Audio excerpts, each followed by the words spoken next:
Good evening to everyone. I think that this conference is an important step in advancing sovereignty, because applying sovereignty must first of all be in our heads, in our minds. And congratulations to the organizers who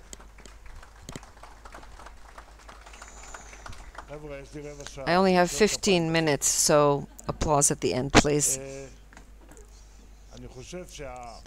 I think that their devotion and the holding of this conference is one step closer to sovereignty. As I said, I think the problem is in our minds. The Torah tells us we were in our own eyes like grasshoppers, and so we were in their eyes. And Rashi says, if you feel like a grasshopper in your eyes, so you will be in their eyes. If you think of yourself as small, weak, undertrodden, that's how others will think about you. That's our main problem.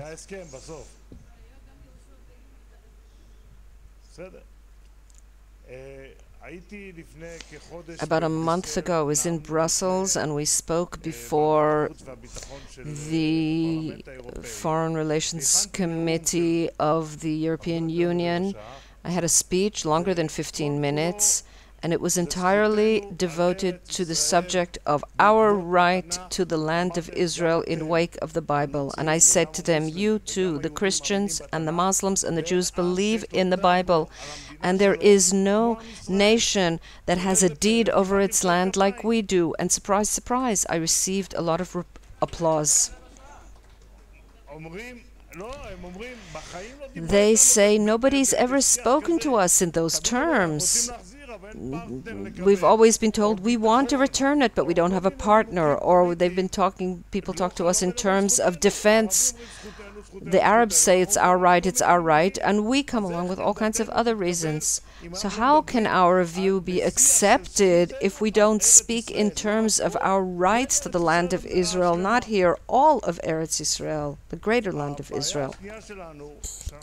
Our second problem is that we're constantly on the defensive, constantly apologizing. Our public too. This began with the Rabin assassination, but since the Oslo agreements, we're constantly withdrawing, constantly on the retreat, instead of going out on an offensive on all fronts.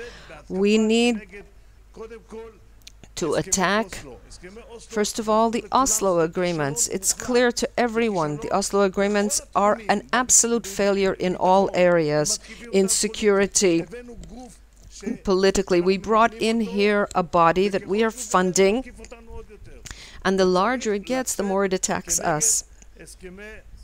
And we must come out against those Oslo agreements.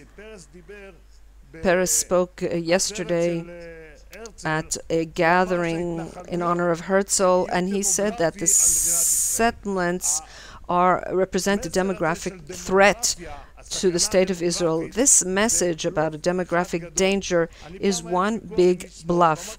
I once had an argument with a leftist, and I said, even if we look at it from your point of view, you say that if we annex everything, there'll be a problem. What happens if we don't annex? What happen 20, 25 years down the line when there is an Arab majority inside the green line? So what do we do? Cut ourselves off from the Negev because it threatens the Jewish majority, or from the Galil? There's no end to it.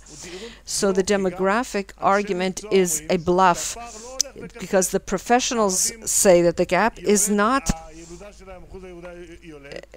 growing greater. The Arab birth rate is going down, and the Jewish birth rate, thank God, is going up. So this argument, I think, does not hold water. We had a meeting in Brussels. I was there with Sheikh Jabri. He's here from the Hebron. He's your neighbor, and he said he's an Arab nationalist, and he said that anyone who signs a peace agreement with you will not live out the day.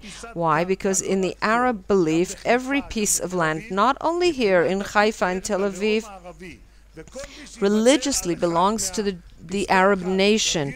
And anyone who gives up even one grain of sand of that Arab land will be killed. So there'll never be an agreement. What did you do? You brought here the Palestinian Authority, which sucks the blood of the Arab workers, and there's very high unemployment rates, and you are feeding it. And instead of that, he said, 90% of the Arabs want to live under Israeli sovereignty. If only they didn't have the threat of terrorism from the Palestinian Authority. So I said, let's test that. Let's have a referendum and see what the Arabs want. The Arabs don't want the Palestinian Authority. 2 states for 2 peoples is something that cannot exist, even according to the Arabs. It's not feasible. And only our people, the left, continue arguing in favor of that. We had a meeting in Britain with a member of the European Parliament there who's against us, and he's an anti-Semite. He said his father fought for the mandate and he hated us already then. But all his arguments were, Mr. Balin said this and another leftist said that, and he brings all kinds of proof from the Israeli left. So when the Israeli left talks about things that nobody believes in anymore, no one believes in the Oslo agreements, it's a dead horse. This entire peace, no one believes in it, certainly not in the Palestinian Authority. Unfortunately, as I said, the problem is with us.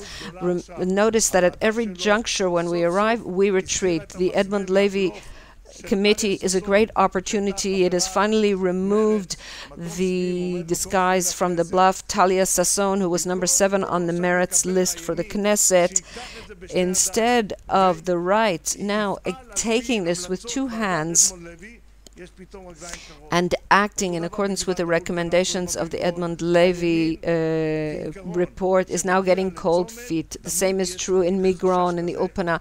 Every time the right reaches a juncture, there's always this fear, and we see ourselves as grasshoppers.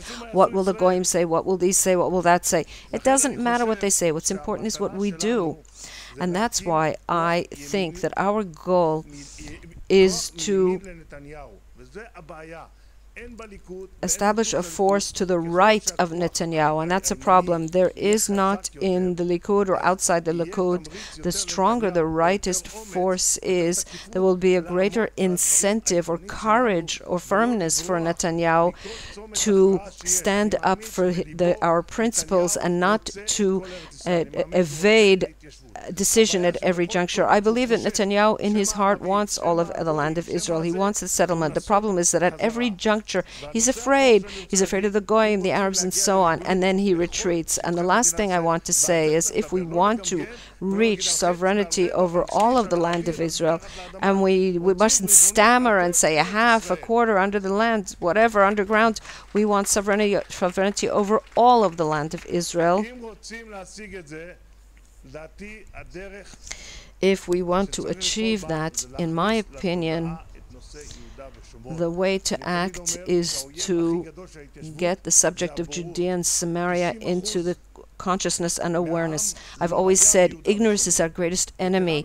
90% of the people have never even visited Judea and Samaria. The decision makers have never been in Judea and Samaria.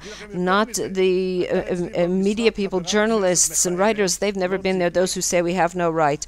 I had a serving Knesset member in my office, not Tzipi. I showed her a map of Samaria, and she looked at it and she said, "Where's Gush Katif?"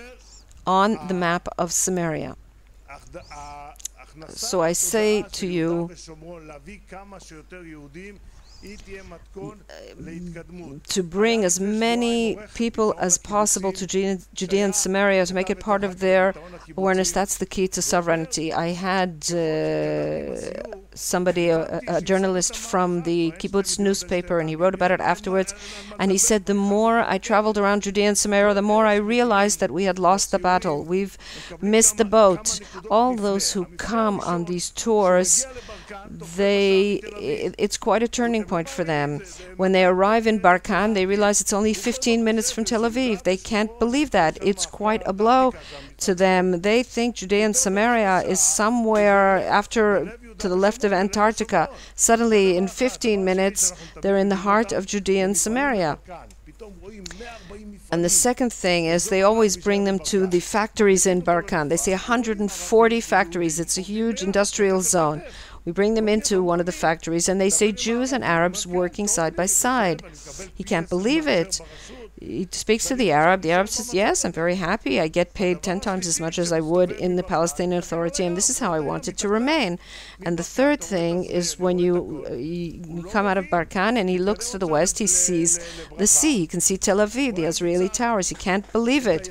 He moves in the direction of Bracha, and he can see on one side the sea, on the other side the Jordan Valley, and that's the whole breadth of the state of Israel, 70 kilometers. 15 kilometers is the breadth of the city of the state of Tel Aviv, as Abba Evan called it, Auschwitz borders. We went to Italy. There's a tunnel under the Alps that is longer than the breadth of Israel. In any case,